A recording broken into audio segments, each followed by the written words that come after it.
हरे कृष्ण। जय दारुकमणि माता जी की जय। शिला प्रभुपाद की जय।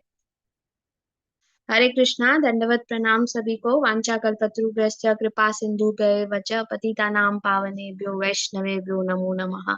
अनंत कोटि वैष्णव वृंद की जय। शिला प्रभुपाद की जय। हरे कृष्णा। बुधवार के भगवत गीता संघ में आप सभी का स्वागत है।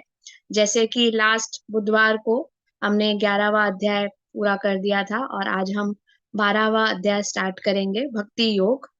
तो सरिता कपूर माता जी, हरे कृष्णा।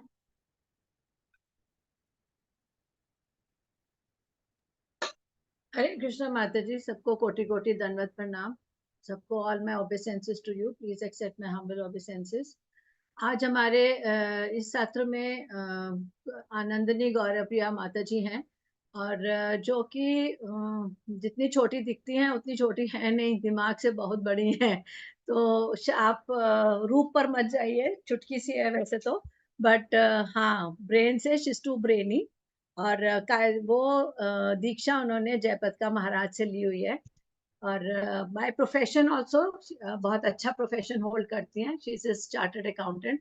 और जिसमें आपको पता है कि कितना सक्सेस रेट कितना कम होता है, पास रेट इतना कम होता है, उसमें से अचीव करके आई हैं। एंड और अदरवाइज भी वो एक लाइफ कोच हीलर भी हैं, जो कि सबको फिजिकली या मेरी फील्ड भी ले जाती हैं। फिजिकली भी ठीक करती हैं, मेंटली भी ठीक करती हैं, स्पिरिचुअली भी ठीक करती हैं। तो ये मतलब she is a small packet with so many ingredients उसमें, है ना। छोटा पैकेट इसको मैं हमेशा बोलती हूँ। बट इनकी क्लासेस हमेशा ही बहुत प्रभाव वाली होती हैं, बहुत ही ज्ञान से, गूढ़ ज्ञान से बिल्कुल सुसज्जित होती है। सो आप हमेशा इनकी क्लासेस हर जना बहुत एंजॉय करता है। और इनके जोश का तो खैर कोई बराबरी नहीं है। कल ही आई हैं वापस मुंबई से, और आज सुबह भी इन्होंने मुंबई के किसी फोरम पे क्लास लिया है, और आज अभी यहाँ आ गई। तो अभी रात को भी कहोगे ना 11 बजे तो भी ले लेंगी ये क्लास, ऐसा नहीं है इनका। इनकी ये बहुत ही अच्छी एक विशेषता है कि मुस्कुराती रहती है, और बहुत ही ज्ञान में, मतलब इनकी क्लास में कब आपके 4 6 8 10 पेज भर जाएंगे आपको पता नहीं लगेगा। माता जी, वेलकम टू यू माता जी, आपका बहुत बहुत स्वागत है। We welcome you to you this forum. Hare Krishna. Hare Krishna. Thank you so much, Mataji. All glories to my Guru Maharaj. I'm nothing without him. I pass all the credit that you have given to him. हरे कृष्णा। सो हम लोग start करेंगे पहले मंगलाचरण prayer से। ओम अज्ञानतिमिरान्धस्य ज्ञानाञ्जनाशलाकया चक्षुरुन्मीलितं येन तस्मै श्रीगुरुवे नमः।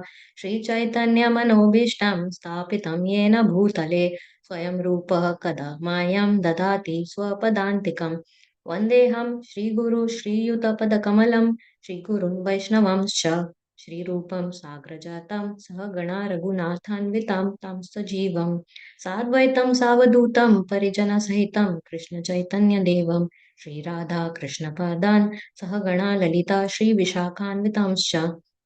हे कृष्णा करुणा सिंधु दीनबंधु जगतपते गोपेश्वर गोपिका कांता राधा कांता नमोस्तुते कांचन गौरांगी राधे वृंदावनेश्वरी वृषभानुसुते देवी प्रणमामि हरिप्रिये वाञ्छाकल्पतरुभ्यश्च कृपा सिन्धुभ्य एव च पतितानां पावनेभ्यो वैष्णवेभ्यो नमो नमः। जय श्री कृष्ण चैतन्य प्रभु नित्यानंद श्री अद्वैत गदाधरा श्रीवासादि गौर भक्तवृंद हरे कृष्णा कृष्ण कृष्ण हरे हरे हरे राम राम राम हरे हरे। कृष्ण कृष्ण कृष्ण कृष्ण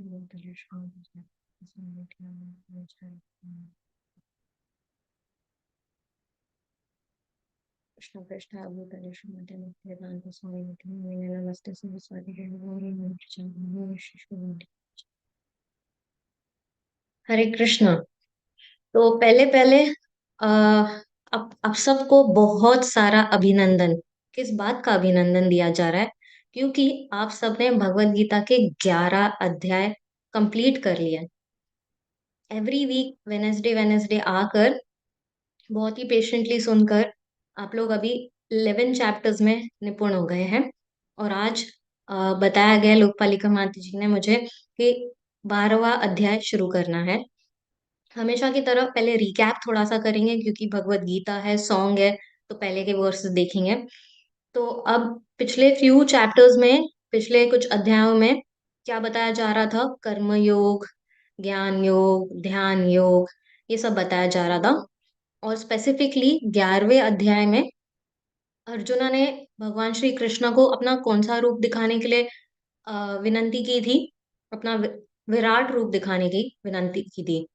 और फिर वो विराट रूप देखकर वो थोड़ा आश्चर्यचकित हो गए, और फिर उन्होंने वापस से भगवान को कहा कि अपने श्याम सुंदर रूप में वापस आ जाए। और उससे भी स्पेसिफिकली जो इमीडिएटली लास्ट क्लास का अगर थोड़ा सा रिकैप करें, जहाँ भक्ति गौरी ने बहुत अच्छे से हमें समझाया था, और उसमें ये इस्टेब्लिश किया जाता है कि सबसे सर्वश्रेष्ठ जो योग है सारे योग में, वो कौन सा योग है? वो भक्ति योग है। तो भक्ति योग का थोड़ा सा इंट्रोडक्शन हमें पिछले चैप्टर के एंड में ही दिया गया था, जो इस चैप्टर का नाम है, और यहाँ हम और डिटेल में देखेंगे। यहाँ पे इस चैप्टर की शुरुआत जो होती है, उसमें अर्जुना सबसे पहले क्वेश्चन पूछते हैं। भगवान से कौन सा क्वेश्चन पूछते हैं अर्जुना? ये पूछते हैं कि कुछ लोग हैं यहाँ पे ऐसे, जो जो इम्पर्सनल ब्राह्मण है, निर्विशेषवादी है, उससे पूछते हैं। और कुछ लोग ऐसे हैं जो भगवान का जो रूप है उसे पूछते हैं। तो इनमें से कौन सा बेहतर है, ऐसा अर्जुना पूछते हैं, और इससे इस अध्याय की शुरुआत होती है। तो ये है श्लोका नंबर 1 में जो अर्जुना क्वेश्चन पूछ रहे हैं। ये चैप्टर छोटा सा है, सिर्फ 20 श्लोकों का है।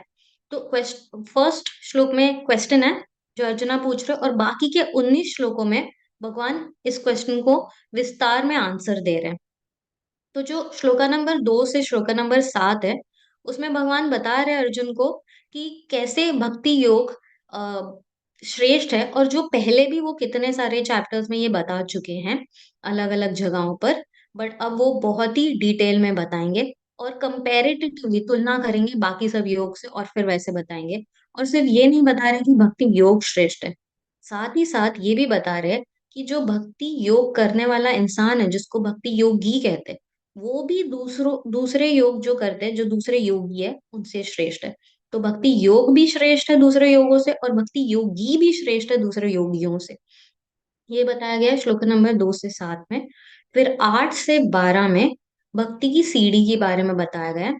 जैसे भक्ति करने के भिन्न भिन्न प्रकार से आप भक्ति कर सकते हैं, उसमें से सर्वश्रेष्ठ क्या है ये बताया गया है, जो है कि कृष्णा में अपना मन लगा देना सदैव, जिसे हम कृष्ण भावना भाव अमृत कहते हैं, वो होना। और भगवान कहते हैं कि अगर आप अपना मन नहीं लगा सकते हो मुझ में, तो अपनी बुद्धि लगा दो। और अगर बुद्धि नहीं लगा सकते हो तो इंद्रियां लगा दो। इंद्रियां नहीं लगा सकते तो ऐसे करके लेवल्स बताए, तो सीढ़ी बताइए, जो हम अगले क्लास में डिटेल में समझेंगे। और फिर लास्ट के जो 7 श्लोक है, श्लोक नंबर 13 से श्लोक नंबर 20 तक, उसमें एक भक्त कौन होता है, भक्त के क्या लक्षण है, कौन है जो भगवान को सबसे प्रिय है, वो कैसा, क्या उसकी क्वालिटीज होती है, उसके गुण क्या होते हैं, ये सब बताया है। तो इन शॉर्ट समरी में भगवान ने भक्ति योग के बारे में और भक्त कैसे सर्वश्रेष्ठ है ये बताया, इस पूरे चैप्टर की समरी थी। तो आइए चलिए देखते हैं, श्लोक नंबर 1 से स्टार्ट करते हैं। स्क्रीन डिस्प्ले कोई हिंदी में कर सकता है?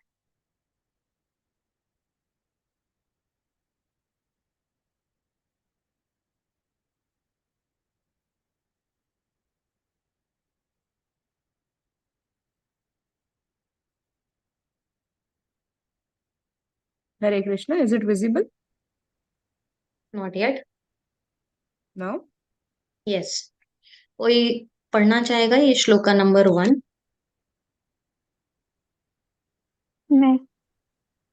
मैं पढ़ूंगी। जी जी पढ़िए। अर्जुन उवाच एवं सततयुक्ता ये भक्तास्त्वां पर्युपासते ये चाप्यक्षरमव्यक्तं तेषां के योगवित्तमाः। क्यों? ट्रांसलेशंस?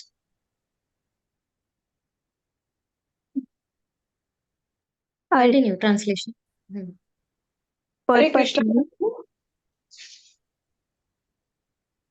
कंटिन्यू करें, फिर अंजू माता जी आप पोपट पढ़ लेना। जी, okay. Hare Krishna. हरे कृष्ण। अर्जुन ने पूछा, जो आपकी सेवा में सदैव तत्पर रहते हैं या जो अव्यक्त निर्विशेष ब्रह्म की पूजा करते हैं, इन दोनों में से किसी किसे अधिक पूर्ण सिद्ध माना जाए? Thank you so much. Anju माता जी, पोपट। हरे कृष्ण। तात्पर्य श्रील प्रभुपाद के द्वारा श्रील प्रभुपाद की जय। अब तक कृष्ण साकार, निराकार एवं सर्वव्यापक तत्व को समझा चुके हैं और सभी प्रकार के भक्तों और योगियों का भी वर्णन कर चुके हैं। सामान्यतः आध्यात्मिकवादियों को जो श्रेणियों में विभाजित किया जा सकता है, निर्विशेषवादी तथा सगुणवादी। सगुणवादी भक्त अपनी सारी शक्ति से परमेश्वर की सेवा करता है और निर्विशेषवादी भी कृष्ण की सेवा करता है, किंतु प्रत्यक्ष रूप से न करके वह अप्रत्यक्ष ब्रह्म का ध्यान करता है। इस अध्याय में हम देखेंगे कि परम सत्य की अनुभूति की विभिन्न विधियों में भक्ति योग सर्वोत्कृष्ट है।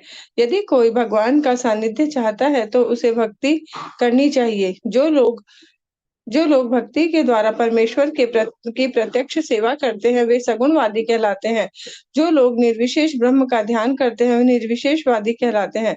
यहाँ पर अर्जुन पूछता है कि इन दोनों में से कौन श्रेष्ठ है। यद्यपि परम सत्य के साकार के अनेक साधन है, किंतु इस अध्याय में कृष्ण भक्ति योग को सबों से श्रेष्ठ बताते हैं। यह सर्वाधिक प्रत्यक्ष है और ईश्वर का सानिध्य प्राप्त करने के लिए सबसे सुगम साधन है। भगवत गीता के 2 अध्याय में भगवान ने बताया है कि जीव भौतिक शरीर नहीं है, वह आध्यात्मिक स्फुलिंग है और परम सत्य परम पूर्ण है। 7वें अध्याय में उन्होंने जीव को परम पूर्ण का अंश बताते हुए पूर्ण पर ही ध्यान लगाने की सलाह दी है। उन्हें 8वें अध्याय में कहा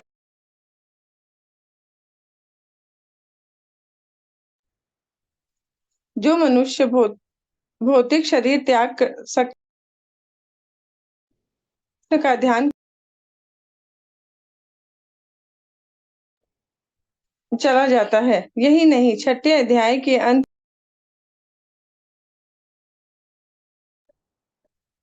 स्पष्ट कहते हैं कि योगियों में से जो भी अपने अंतःकरण में निरंतर कृष्ण का चिंतन करता है वही परम सिद्ध माना जाता है।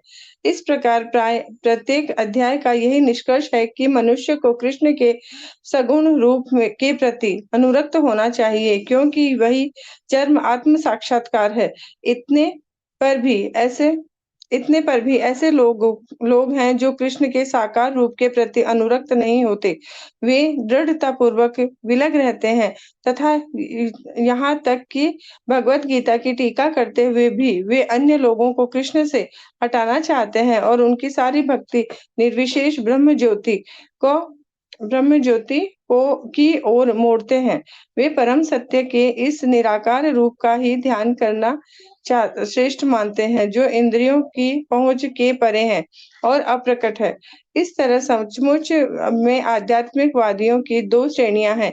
अब अर्जुन यह निश्चित कर लेना चाहता है कि कौन सी विधि सुगम है और इन दोनों में से कौन सी विधि सर्वाधिक पूर्ण है। दूसरे शब्दों में वह अपनी स्थिति स्पष्ट कर लेना चाहता है कि क्योंकि वह कृष्ण के सगुण रूप के प्रति अनुरक्त है, वह निराकार ब्रह्म के प्रति आसक्त नहीं है।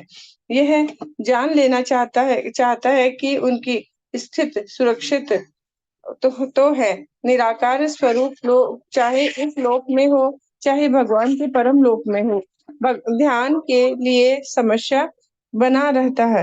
वास्तव में कोई भी परम सत्य के निराकार रूप का ठीक से चिंतन नहीं कर सकता। अतः अर्जुन कहना चाहता है कि इस तरह के समय गंवाने से क्या लाभ है। अर्जुन हो चुका है कि वह कृष्ण के साकार रूप के प्रति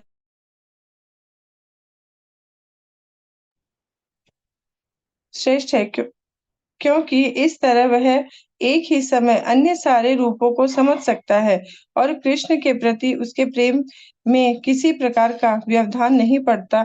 अतः अर्जुन द्वारा कृष्ण के इस महत्वपूर्ण प्रश्न के कुछ पूछे जाने से परम सत्य के निराकार तथा साकार स्वरूप का अंतर स्पष्ट हो जाएगा। Hare Krishna, thank you Hare so much Krishna, माता जी। हरे कृष्णा माता जी। Thank you. Yeah we can stop the screen sharing. Yeah thank you. तो श्लोका नंबर 1 में जैसे हमने कहा था कि अर्जुन एक क्वेश्चन से स्टार्ट कर रहे हैं और बाकी सब श्लोका में अभी भगवान इस एक क्वेश्चन का डिटेल में आंसर देने वाले हैं। तो यहाँ अर्जुन ने क्या क्वेश्चन पूछा है भगवान से कि दो दो टाइप के लोगों की कंपैरिजन की गई है, दो टाइप के लोग हैं जिनकी तुलना की गई है। एक पहले हैं जो भगवान की सेवा में सदैव तत्पर रहते हैं, जिनको हम सगुणवादी भी कहते हैं, और दूसरे हैं जो निर्विशेष ब्राह्मण की पूजा करते हैं, जिनको हम निर्विशेषवादी भी कहते हैं।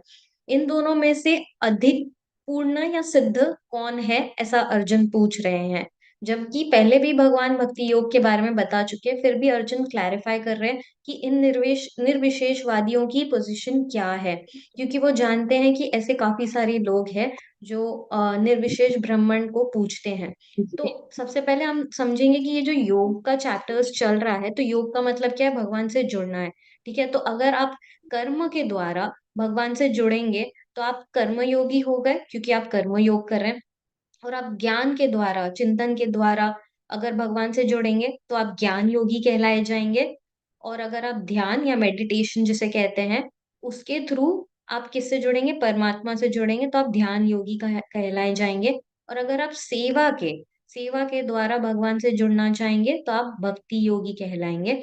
और इसमें ये चैप्टर में हम ये देखेंगे कि इस इन चारों में से सर्वश्रेष्ठ, सबसे बेहतर, उत्तम कौन है, भक्ति योगी है। तो कुछ लोग होते हैं, अर्जुन पूछ रहे कि कुछ लोग होते हैं जो निर्विशेष ब्राह्मण में लीन होना चाहते हैं, उसको पूजते हैं, तो वो भी कृष्ण के पास ही जाएंगे, राइट।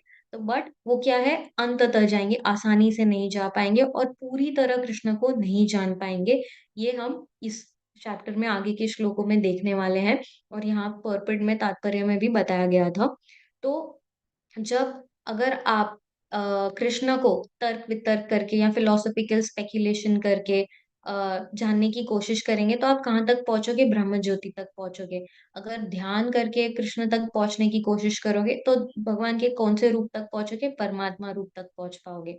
पर आप सेवा करके, यानी कि श्रवण कीर्तन, स्मरणम, ये सब करके अगर आप पहुंचोगे तो भगवान का जो एक्चुअल फॉर्म है, आदि पुरुष फॉर्म, आदि पुरुष रूप जो है भगवान का, वहां तक पहुंच पाएंगे। तो आखिर तो कृष्ण के पास ही जा रहे हैं कि, बट पूरी तरह से कौन से योग से जा पाएंगे, वो है भक्ति योग के थ्रू जा पाएंगे, जहाँ पे आप एक्चुअली भगवान को फेस टू फेस देख सकते हैं, आमने सामने देख सकते हैं।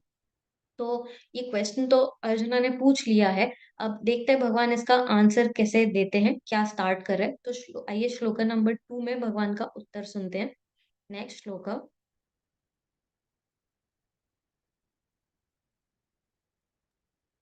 कोई रीड करेगा श्लोका नंबर 2?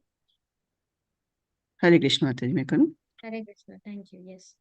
श्री भगवानुवाच मय्यावेश्य मनो ये मां नित्ययुक्ता उपासते श्रद्धया पर्योपेतास्ते मे युक्ततमा मताः।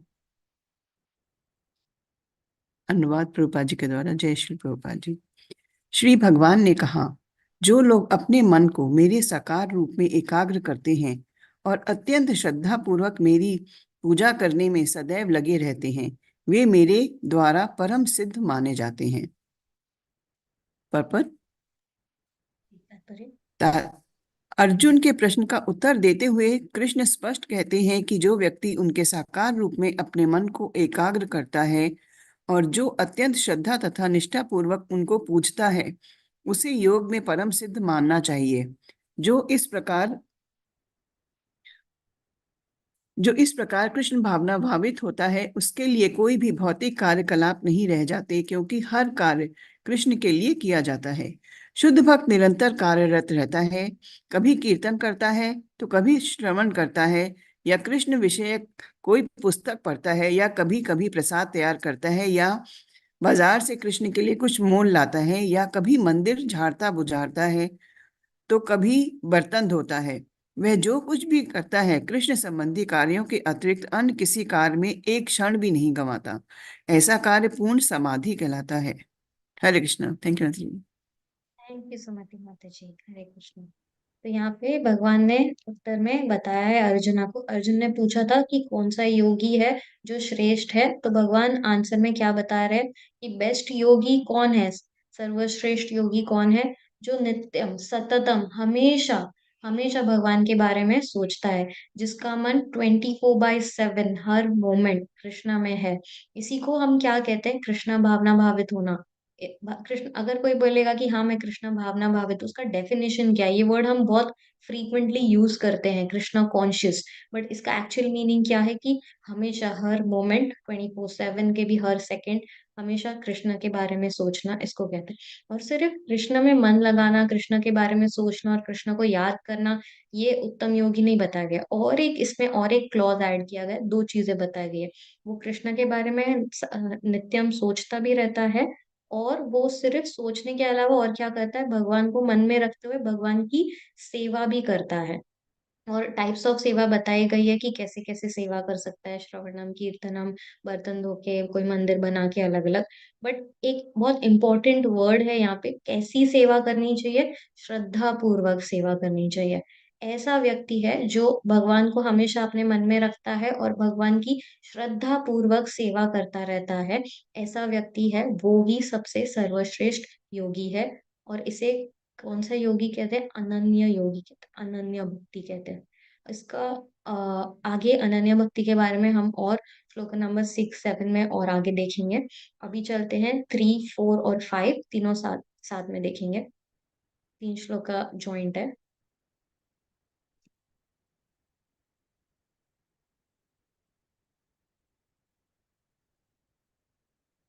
ये कोई श्लोक का नंबर 3, 4 पढ़ेंगे?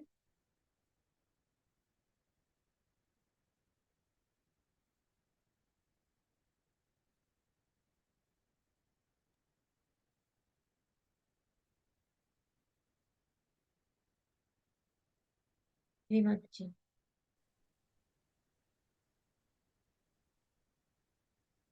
हरे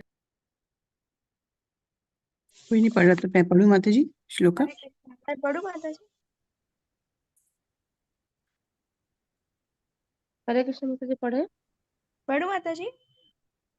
नेहा ये ठक्कर जी पढ़। अक्षरमनिर्देश्यम् अव्यक्तं पर्युपासते सर्वत्र गमचिन्त्यं च कूटस्थं चलं ध्रुवं संनियम्येन्द्रियग्रामं सर्वत्र समबुद्धयः ते प्राप्नुवन्ति मामेव सर्वभूतहिते रताः।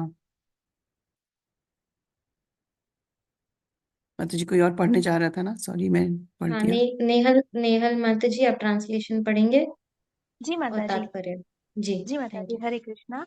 लेकिन जो लोग अपनी इंद्रियों को वश में करके तथा सबों के प्रति संभाव रखकर परम सत्य की निराकार कल्पना के अंतर्गत उस अव्यक्त की पूरी तरह से पूजा करते हैं, जो इंद्रियों की अनुभूति के परे है, सर्वव्यापी है, अकल्पनीय है, अपरिवर्तनीय है, अचल तथा ध्रुव है, वे समस्त लोगों के कल्याण में संलग्न रहकर अंततः मुझे प्राप्त करते हैं। तात्पर्य श्रीला प्रभुपाद जी के द्वारा। श्रीला प्रभुपाद जी की जय। जो लोग भगवान कृष्ण की प्रत्यक्ष पूजा न करके अप्रत्यक्ष विधि से उसी उद्देश्य को प्राप्त करने का प्रयत्न करते हैं, वे भी अंततः श्री कृष्ण को प्राप्त करते हैं। अनेक जन्मों के बाद बुद्धिमान व्यक्ति वासुदेव को ही सब कुछ जानते हुए मेरी शरण में आता है। जब मनुष्य को अनेक जन्मों के बाद पूर्ण ज्ञान होता है, तो वह कृष्ण की शरण ग्रहण करता है। यदि कोई इस श्लोक में बताई गई विधि से भगवान के पास पहुंचता है, तो उसे इंद्रिय निग्रह करना होता है, प्रत्येक प्राणी की सेवा करनी होती है और समस्त जीवों के कल्याण कार्य में रत होना होता है। इसका अर्थ यह हुआ कि मनुष्य को भगवान कृष्ण के पास पहुंचना ही होता है, अन्यथा पूर्ण साक्षात्कार नहीं हो पाता। प्रायः भगवान की शरण में जाने के पूर्व पर्याप्त तपस्या करनी होती है। आत्मा के भीतर परमात्मा का दर्शन करने के लिए मनुष्य को देखना, सुनना, स्वाद लेना, कार्य करना आदि इंद्रिय कार्यों को बंद करना होता है। तभी वह यह जान पाता है कि परमात्मा सर्वत्र विद्यमान है। ऐसी अनुभूति होने पर वह किसी जीव से ईर्ष्या नहीं करता। उसे मनुष्य तथा पशु में कोई अंतर नहीं दिखता, क्योंकि वह केवल आत्मा का दर्शन करता है, बाह्य आवरण का नहीं। लेकिन सामान्य व्यक्ति के लिए निराकार अनुभूति की यह विधि अत्यंत कठिन सिद्ध होती है। थैंक यू माता जी। हरे कृष्णा, दंडवत प्रणाम। नेक्स्ट श्लोक है विनीता माता जी, आप पढ़ना चाह रहे थे।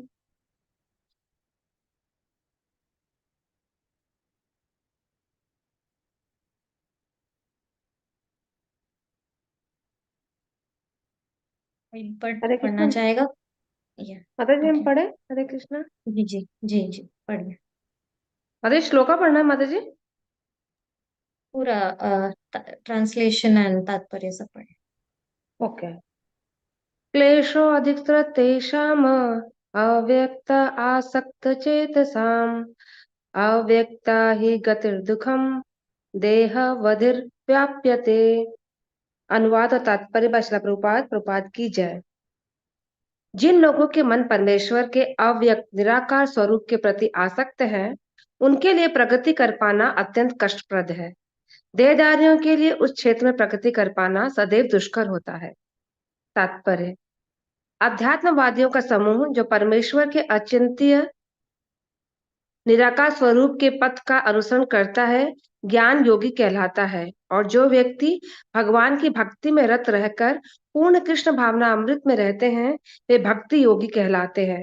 यहाँ पर ज्ञान योग तथा भक्ति योग में निश्चित अंतर बताया गया है। ज्ञान योग का पथ यद्यपि मनुष्य को उसी लक्ष्य तक पहुंचाता है, किंतु है अत्यंत कष्टकारक, जबकि भक्ति योग भगवान की प्रत्यक्ष सेवा होने के कारण सुगम है और देहधारी के लिए स्वाभाविक भी है। जीव अनादिकाल से देहधारी है। सैद्धांतिक रूप से उसके लिए यह समझ पाना अत्यंत कठिन है कि वह शरीर नहीं है।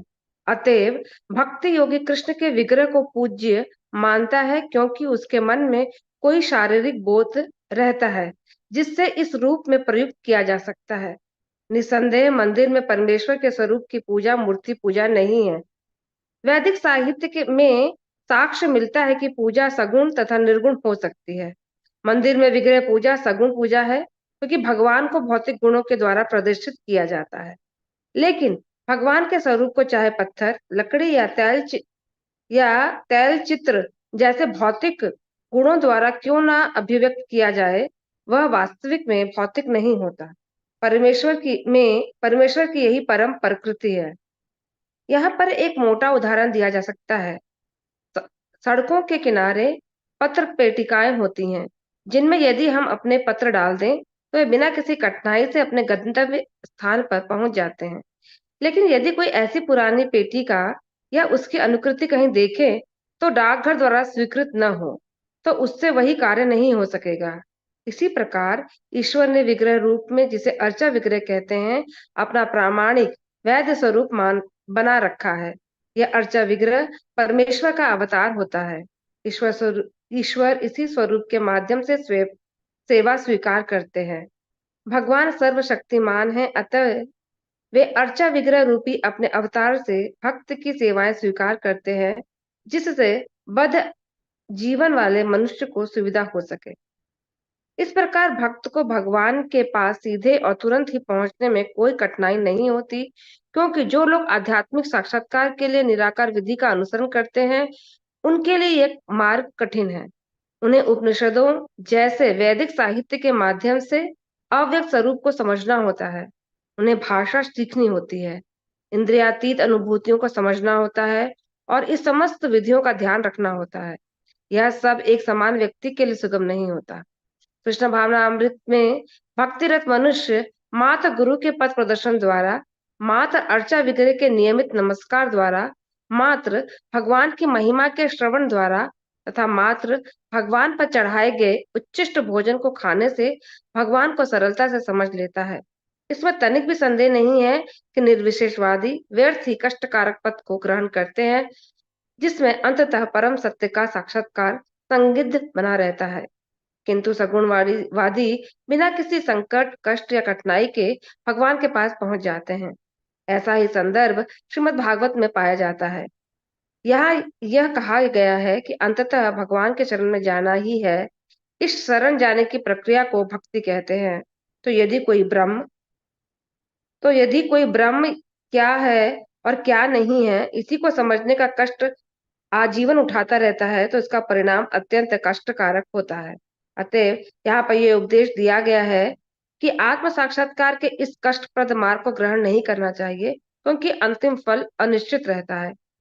जीव शाश्वत रूप से व्यष्टि आत्मा है, और यदि वह आध्यात्मिक पूर्ण में तदाकार होना चाहता है, तो वह अपनी मूल प्रकृति के शाश्वत सत्य तथा ज्ञेय चित्त पक्षों का साक्षात्कार तो कर सकता है, लेकिन आनंदमय अंश की प्राप्ति नहीं हो पाती। ऐसा आध्यात्मवादी जो लोग ऐसा आध्यात्मवादी जो ज्ञान योग में अत्यंत विद्वान होता है, किसी भक्त के अनुग्रह से भक्ति योग को प्राप्त होता है।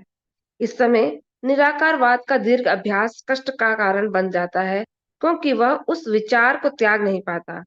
अतएव देहधारी जीव अभ्यास के समय या साक्षात्कार के समय अव्यक्त की प्राप्ति में सदैव कठिनाई में पड़ जाता है। प्रत्येक जीव अंशतः स्वतंत्र है, और उसे यह अच्छी तरह समझ लेना चाहिए कि वह अव्यक्त अनुभूति उसके आध्यात्मिक आनंदमय आत्म स्व की प्रकृति के विरुद्ध है। मनुष्य को चाहिए कि इस विधि को न अपनाए। प्रत्येक जीव के लिए कृष्ण चेतना ही विधि श्रेष्ठ मार्ग है, जिसमें भक्ति में पूरी तरह व्यस्त रहना होता है। यदि कोई भक्ति की अपेक्षा करना चाहता है तो नास्तिक होने का संकट यदि कोई भक्ति की उपेक्षा करना चाहता है तो नास्तिक होने का संकट रहता है। अतएव अव्यक्त विषय एकाग्रता की विधि को इंद्रियों की पहुंच के परे है।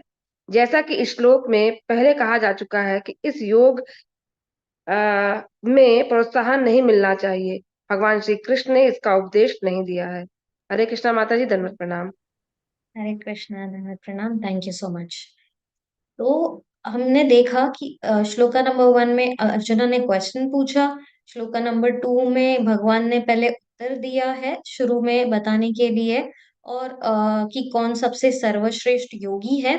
और अभी 3, 4 और 5 ये श्लोक में भगवान निर्विशेषवादी या निराकारवादियों के बारे में बता रहे। जो अर्जुना ने दो लोगों की तुलना की थी क्वेश्चन पूछते वक्त, तो जो फर्स्ट कैटेगरी के लोग हैं उनके बारे में ये 3 श्लोकों में भगवान बताएंगे, और जो दूसरी कैटेगरी है उसके बारे में भगवान बाकी के पूरे चैप्टर में बोलने वाले। तो हमने देखा कि हमने स्टार्टिंग में ओवरव्यू में डिस्कस किया था कि 20 श्लोका है इसमें।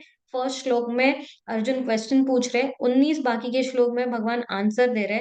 19 में से सिर्फ 3 श्लोक है जो निर्विशेषवादी और निराकारवादी के बारे में है। बाकी के 16 श्लोक किसके बारे में? भक्त के बारे में है, सगुणवादी के बारे में। तो इससे हमें इसी से ही पहले तो पता चल जाता है कि वेटेज कितना ज्यादा है, सगुणवादी या भक्त का कितना ज्यादा वेटेज है। तो इधर पहले क्या बताया गया है श्लोक नंबर 3 और 4 में, कि जो ब्राह्मण है जिसको इन लोग पूछते हैं निर्विशेषवादी लोग, तो उनका उस ब्राह्मण की उसके गुण बताए गए हैं। तो कौन से गुण बताए गए हैं ब्राह्मण के? कि पहला बताया गया अक्षरम। अक्षरम का मतलब क्या है? जो हम अपने इंद्रियों से जिसे समझ नहीं सकते, जो हमारे इंद्रियों से परे है। और फिर बताया गया अनिर्देश्यम, जिसकी कोई सीमा नहीं है। और फिर बताया गया अव्यक्तम। अव्यक्त मतलब जो व्यक्त नहीं हुआ है, व्यक्त यानी कि जो प्रकट नहीं हुआ है, अप्रकट्य वो। और फिर ये श्लोक में क्या वर्ड यूज किया है? पर्युपाशते, मतलब इस पर्टिकुलर ऐसे गुणों को जो पूजते हैं, ऐसे ब्राह्मण को जो पूजते हैं, पूजना, पर्युपाशते। और कौन सी क्वालिटीज बताई गई है ब्राह्मण की? कि सर्वत्रगम। सर्वत्रगम मतलब सब जगह है, जो सब जगह है। अचिंत्यम मतलब जो हम समझ ही नहीं सकते, इनकंसीवेबल, जिसको हम हमारी समझ के परे है। तो और कूटस्थम। कूटस्थम मतलब जो बदला नहीं जा सकता है। और अचलम। अचलम मतलब जो स्थिर है, जैसे पहाड़ को अचल बोलते हैं, तो एक जगह पे स्थिर है, वो हिलता नहीं है। और ध्रुवम भी फिक्स्ड, वो भी सेम ही है। तो ये बताया गया है कि ब्राह्मण की क्या क्वालिटीज है। और ऐसे ब्राह्मण को जो लोग पूज रहे हैं उसे कहा जा रहा है कि निर्विशेषवादी या निराकारवादी कहा जा रहा है। और फिर इस जो लोग उन्हें पूछते हैं, उनको किस तरीके से पूछते हैं, उनके क्या लक्षण है, वो बताए गए हैं इस श्लोका में। तो वो बताया गया है कि ये लोग जो होते हैं वो अपनी इंद्रियों को संयम में लेने की कोशिश करते हैं। पहला पहला गुण वो पहला लक्षण वो बताया। दूसरा ये बताया है कि वो सामदर्शी होते हैं, वो सबको सब जीवों को एक नजर से देखते हैं, वो किसी में ऐसे डिफरेंशिएट नहीं करते हैं। और तीसरा बताया गया है कि वो सर्व सब लोगों का दूसरों का भला करने की कोशिश करते हैं ये लोग। तो ये बताया गया है। और बताया गया है कि ये लोग ब्राह्मण को पूछ के इनको क्या मिलेगा, इनका फाइनल गोल क्या है, ये भी अंततः आखिर में इनको भी क्या होगा, कृष्ण प्राप्ति ही होगी।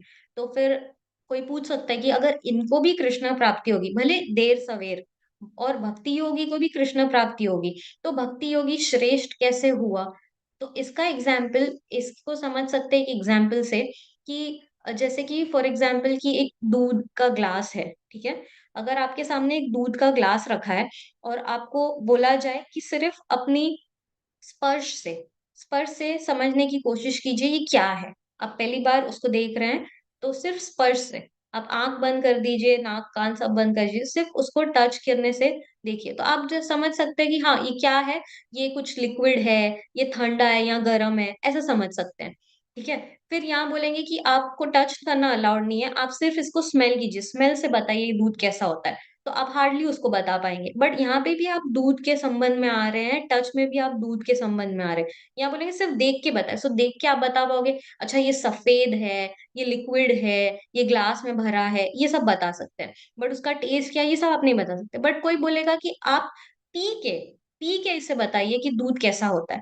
तो जब आप पी लेंगे तो पीने के वक्त आप उसको टच भी होगा, आपको स्मेल भी आएगी, पीते वक्त आप देखेंगे, तो सारी चीजें उसमें आ जाती है। और ऑफ कोर्स पीने से आपके सारे इंद्रियों को पोषण भी मिलेगा। तो कौन सा चीज बेस्ट है? दूध के कांटेक्ट में तो आप हर सिचुएशन में आ रहे थे, टच में भी आ रहे थे, देखने में भी आ रहे थे, बट सबसे बेस्ट अल्टीमेट कौन सा वाला रहेगा? लास्ट वाला, जिसमें आप पी रहे हैं, और उसमें बाकी सब चीजें ऑलरेडी इंक्लूड हो जाती है। तो उसी तरह से जब आप भक्ति योगा करते हैं, तो उसमें से जब आप कृष्ण प्राप्ति करते हैं, वो जो भगवान का जो सगुण फॉर्म में, उसको रूप में जो उसका रियलाइजेशन होता है, वो ऑलरेडी उसके सारे ब्रह्मण रियलाइजेशन या परमात्मा रियलाइजेशन वो सब उसमें ऑलरेडी आ जाता है। और एक इम्पॉर्टेंट बात, अमेजिंग पॉइंट नोट करने की बात है, जो श्लोका नंबर 5 में बताया गया है। श्लोका नंबर 5 में फर्स्ट लाइन बताया गया है, क्लेशो दिक्कतरस तेषाम।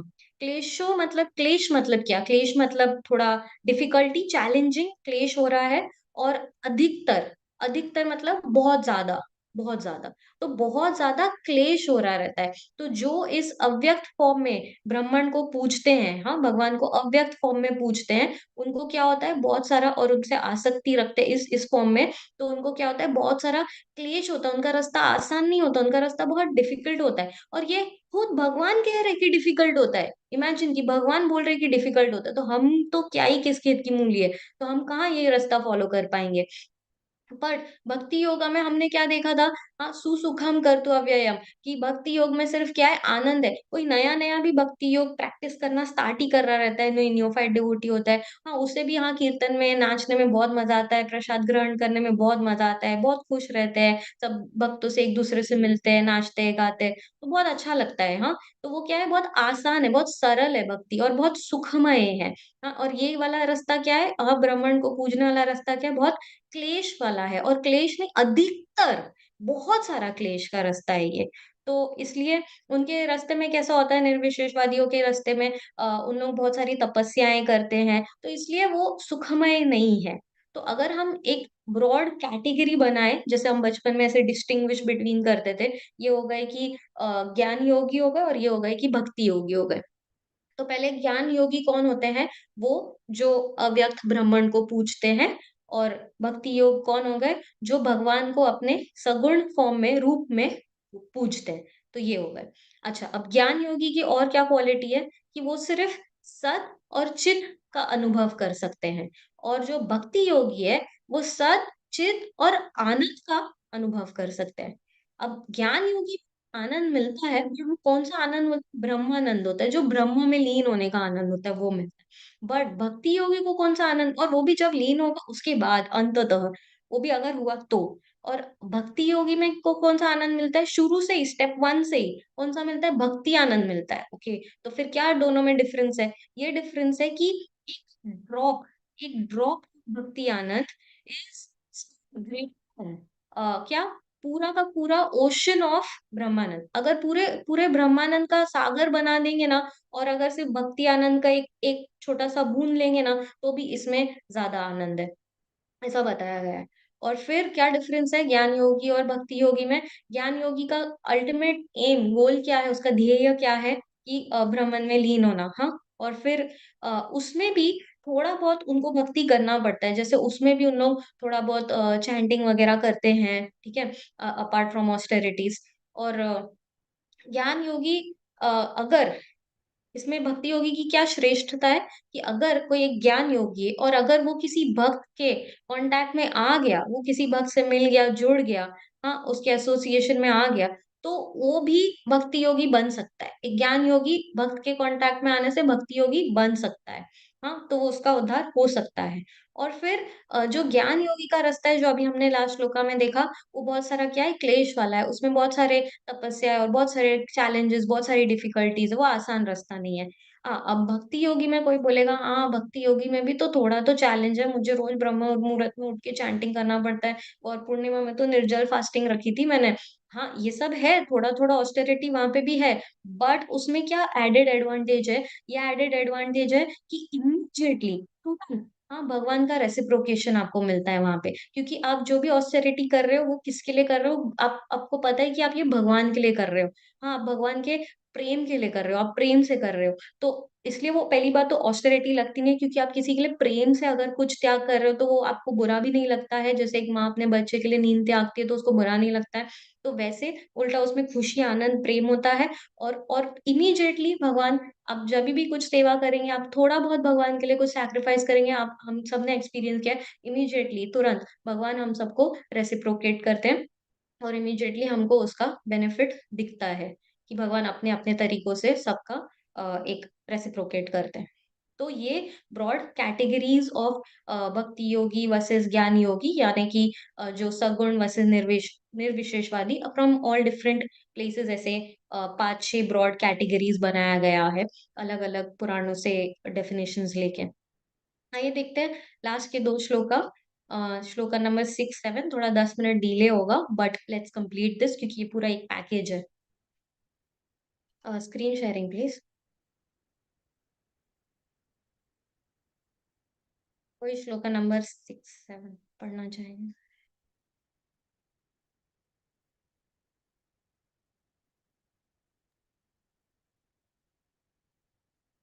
जी माता जी। कोई पढ़ रहे हैं माता जी? जी जी।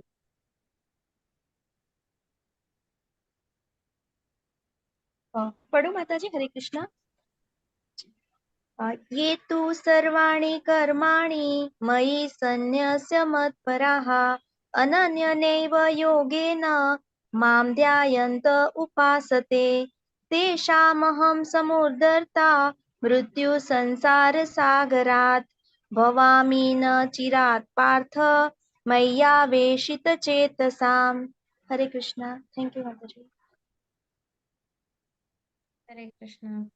कोई ट्रांसलेशन पॉपिट? हरे कृष्णा माता जी, मैं पढ़ूं?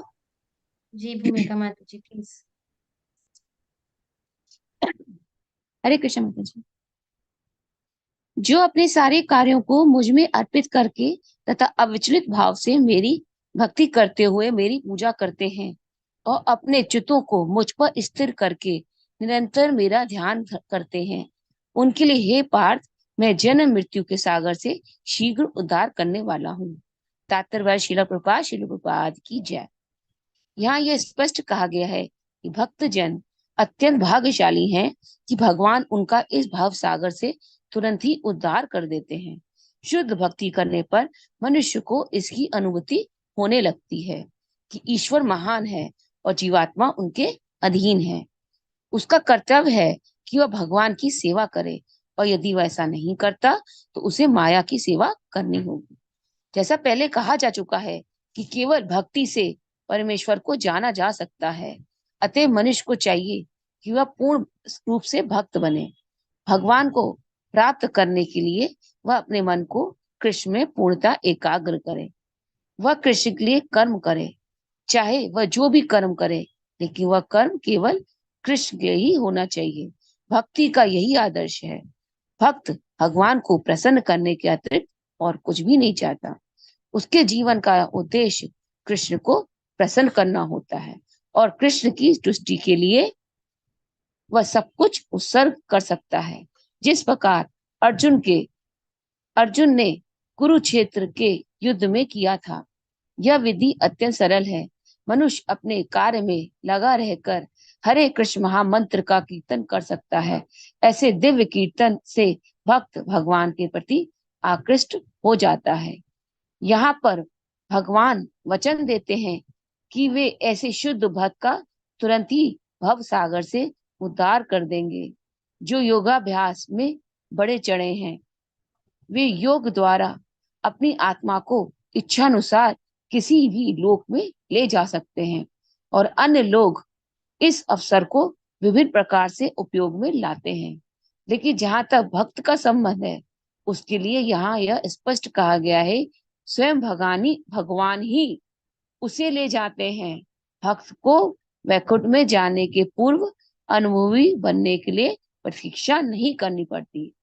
वराह पुराण में एक श्लोक आया है, न्यामी परमः स्थान चिर दीर्घतम बिना गरुड़ स्कंद धामोरायप यथेक्ष निव्रात।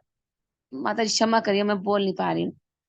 तात्पर्य यह है कि वैकुंठ लोक में आत्मा को ले जाने के लिए भक्त को अष्टांग योग साधने की आवश्यकता नहीं है। इसका भार भगवान स्वयं अपने ऊपर ले लेते हैं। वे यहाँ स्पष्ट कह रहे हैं कि वे स्वयं ही उद्धारक बनते हैं।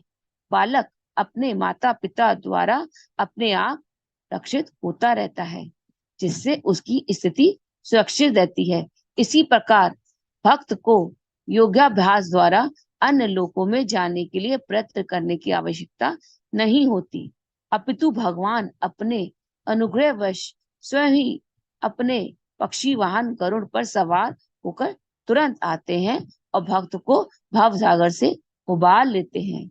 कोई कितना ही कुशल तैराक क्यों ना हो और कितना ही प्रयत्न क्यों ना करे, किंतु समुद्र में गिर जाने पर वह अपने को बचा नहीं सकता। किंतु यदि कोई आकर उसे जल से बाहर निकाल ले तो आसानी से बच जाता है। इसी प्रकार भगवान भक्त को इस भाव सागर से निकाल लेते हैं। मनुष्य को केवल कृष्ण भावनामृत की सुगम विधि का अभ्यास करना होता है और अपने आप को अनन्य भक्ति में प्रवृत्त करना होता है। किसी भी बुद्धिमान व्यक्ति को चाहिए कि वह अन्य समस्त मार्ग की अपेक्षा भक्ति योग को चुने। नारायणीय में इसकी पुष्टि इस प्रकार हुई है, या वे साधना संपत्ति है पुरुषार्थ चतुष्टय तया बिना तदोपनति नरो नारायणाशय। इस श्लोक का भावार्थ यह है कि मनुष्य को चाहिए कि वह न तो सकाम कर्म की विभिन्न विधियों में उलझे, न ही कोरे चिंतन से ज्ञान का अनुशीलन करे। जो परम भगवान की भक्ति में लीन है वह उन समस्त लक्ष्यों को प्राप्त करता है जो अन्य योग विधियों, चिंतन, अनुष्ठानों, यज्ञों, दान पुण्यों आदि से प्राप्त होने वाले हैं। भक्ति का यही विशेष वरदान है। केवल कृष्ण के पवित्र नाम हरे कृष्ण कृष्ण कृष्ण हरे हरे, हरे राम राम राम हरे हरे का कीर्तन करने से ही भक्त सरलता तथा सुपूर्वक परम धाम को पहुंच सकता है। लेकिन इस धाम को अन्य किसी धार्मिक विधि द्वारा प्राप्त किया नहीं जा सकता।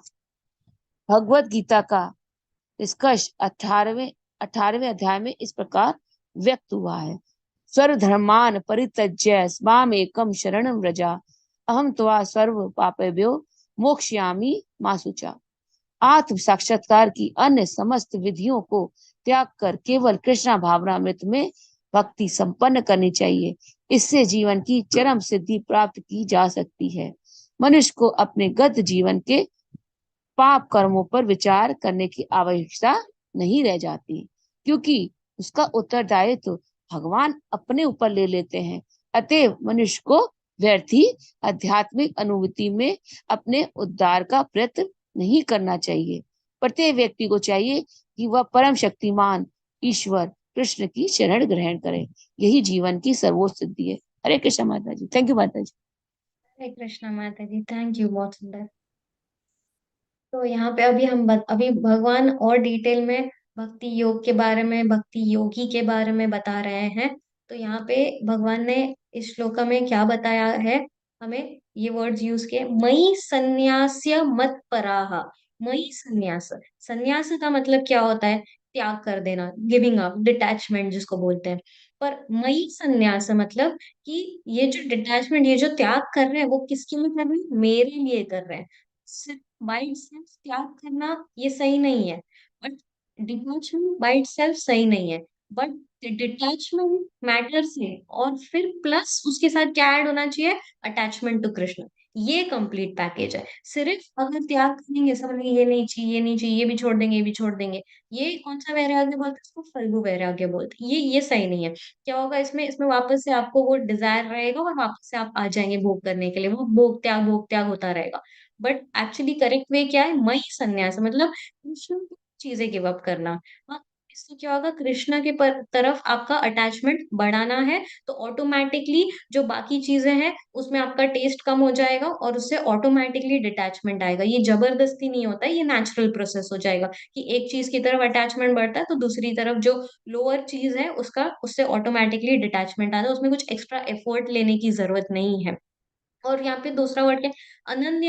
अनन्य, अनन्य, अन्य का मतलब क्या होता है? जैसे अन्य कोई पदार्थ हम ऐसे बोलते हैं, अन्य मतलब और भी बहुत कुछ, और अनन्य मतलब और कुछ भी नहीं।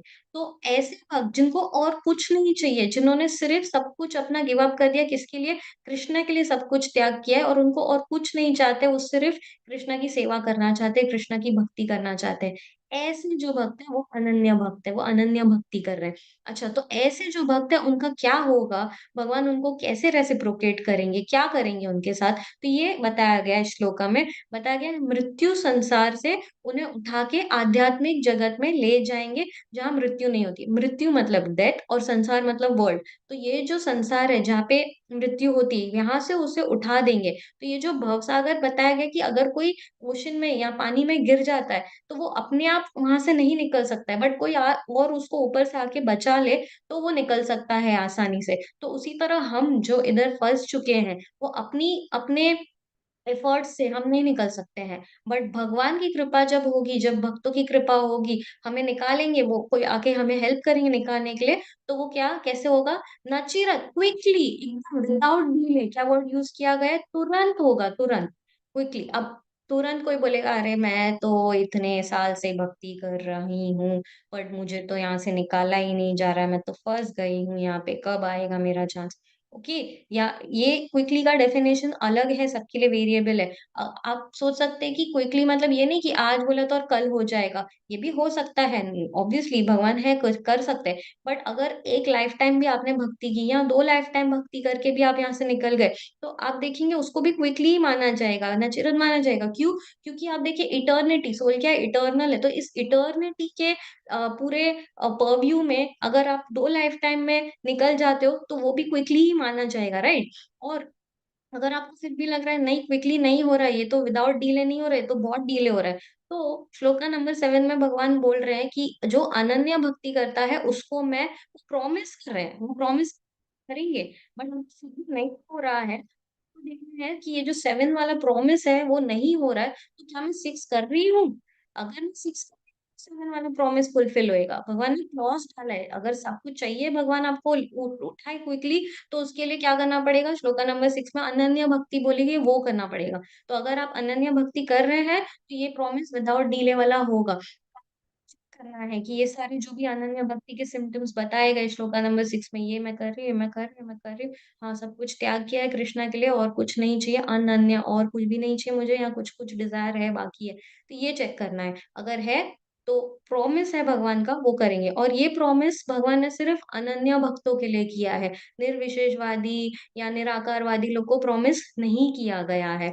और यहाँ पे पोपट में प्रभुपाद ने एक बहुत अमेजिंग सा वर्स बताया गया था, यवय साधना संपत्ति वाला, जिसमें भगवान बता रहे हैं कि जो जो जो सकाम कर्म करने से या ज्ञान के चिंतन करने से, या कुछ दान पुण्य करने से, यज्ञ करने से, हाँ ये सब करने से जो भी, या कोई और भी जितनी भी योग विधि हमने कुछ पिछले चैप्टर्स में सीखी, ये सब करने से जो भी लाभ मिलता है वो सब ऑलरेडी भगवान की भक्ति करने से हम सबको मिल ही जाता है।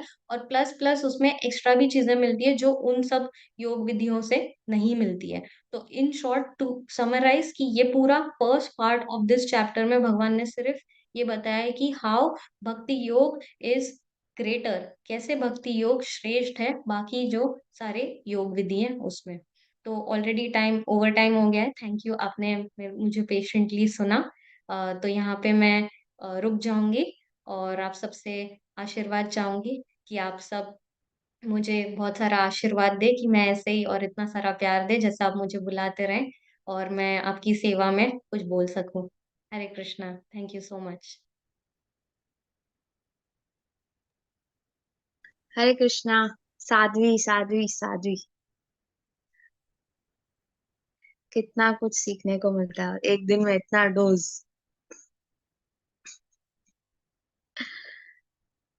हरे कृष्णा, किसी का प्रश्न है?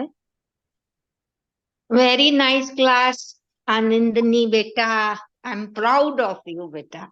आप जैसे भक्त, यंग भक्त, अगर मैं समझती है सीरियस जैसे आप जैसे हैं, थोड़े कुछ हो जाए तो सतयुग आ सकता है, आ सकता है, because you are an example for the youth, for the old people like me. इतना अच्छा, इतना अच्छा, और सबके लिए।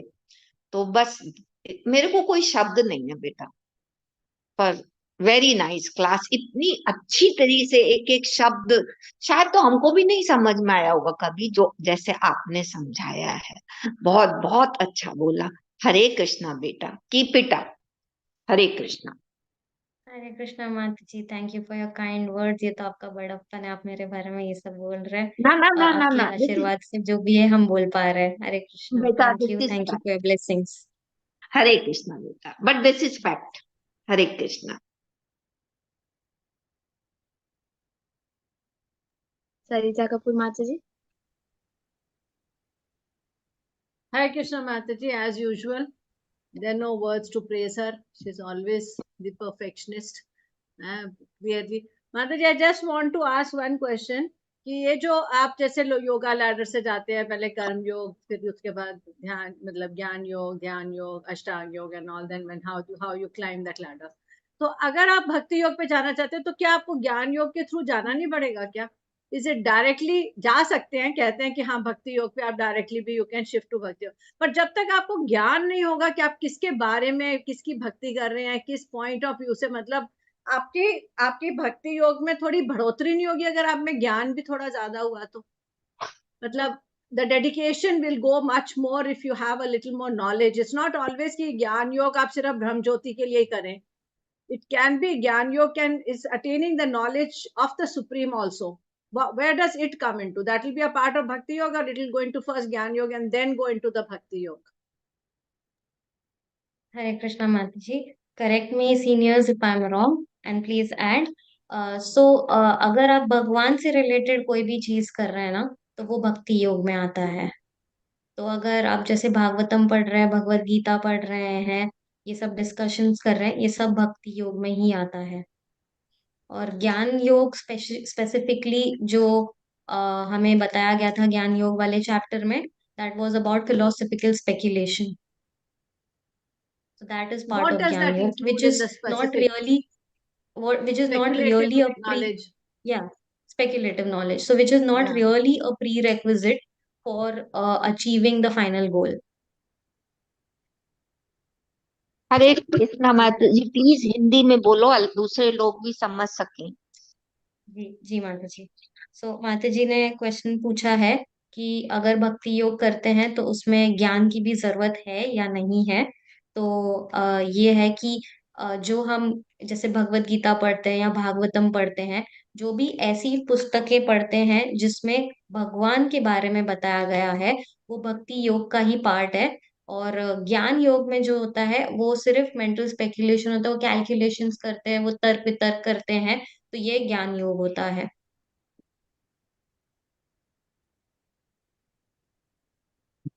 थैंक यू सो मच माता जी, thank you for clearing. Hare Krishna. Anybody कोई इसमें ऐड करना चाहेगा? हरे कृष्ण माता जी।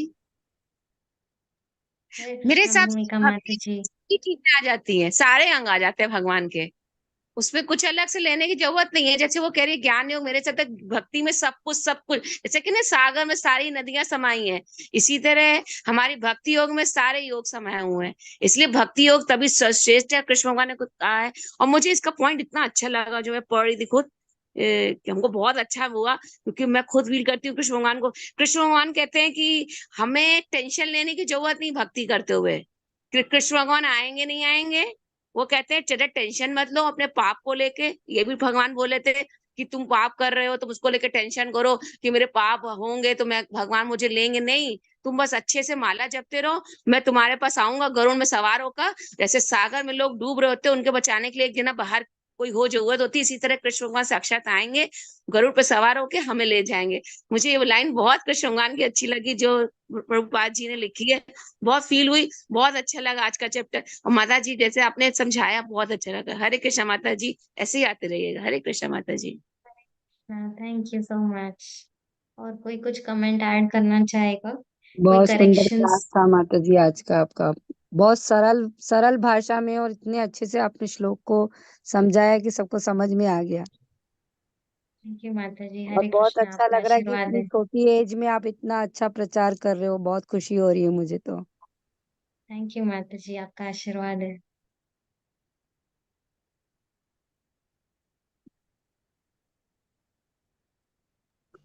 हरे कृष्णा। और किसी का प्रश्न है?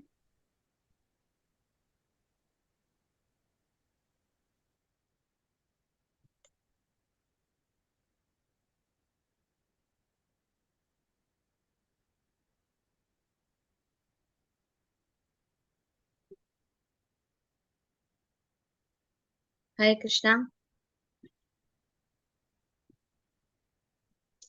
इतने सारे कमेंट्स आ रहे, थैंक यू सो मच। भले आनंदनी बोलते हैं ना, छोटा पैकेट बड़ा धमाका होता है, तो भले वो छोटी है पर हम सब उसको बोलेंगे कि हमें हमारे लिए प्रे करे, कि जैसे वो भक्ति में है, जैसे उसको भगवान के लिए श्रद्धा है, जैसे उनको अपने गुरु महाराज के लिए इतना प्रति प्रेम है, तो हम सबको भी वो थोड़ा सा हमारे लिए भी प्रे करे, ताकि हमारे मन में भी ये सब कुछ जागे। तो थैंक यू सो मच। अगर किसी का प्रश्न नहीं है तो हम यहाँ पे क्लास एंड करते हैं। 12th चैप्टर भले छोटा है पर बहुत इम्पोर्टेंट है, और हम बहुत कुछ सीखते हैं। अगर कृष्ण प्रेम चाहिए तो भगवान इसमें ही बता देते हैं कि बहुत सरल है, डिफिकल्ट नहीं है, और कैसे किया जा सकता है।